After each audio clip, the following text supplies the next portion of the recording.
Happy birthday to you, happy birthday to you. আমার birthday তুমি জানতে? যাকে মনের মধ্যে জায়গা দিয়েছি তার বার্থডে ভুলে যাব? মানে ঢাকা শহর আমার কখনো পছন্দের ছিল না, আর চাকরি তো দূরের কথা।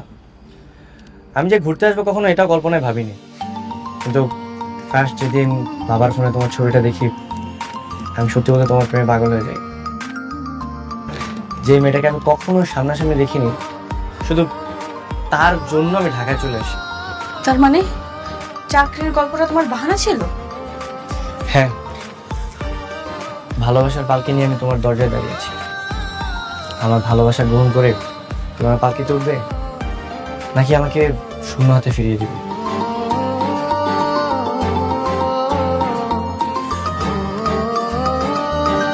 I love you, Sam.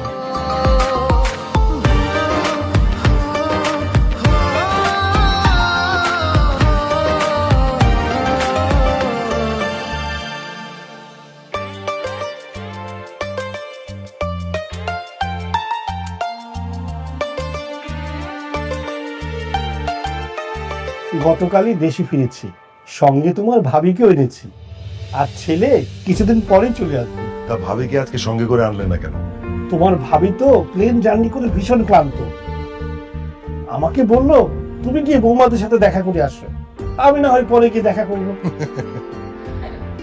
সৈকত, পরিচয় করিয়ে দিই, উনি হচ্ছে আমার বন্ধু দিদার মাহমুদ। আসসালামু আলাইকুম আঙ্কেল। ওয়ালাইকুম আসসালাম।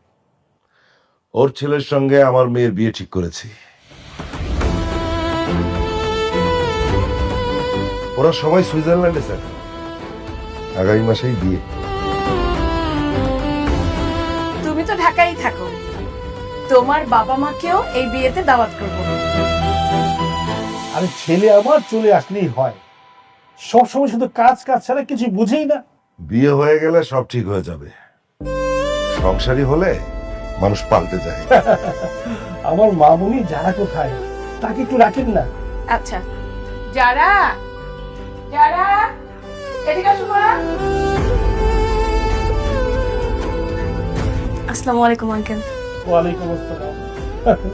মামুনি আমার বেশ সুন্দর, আমার কিন্তু পছন্দ হয়েছে।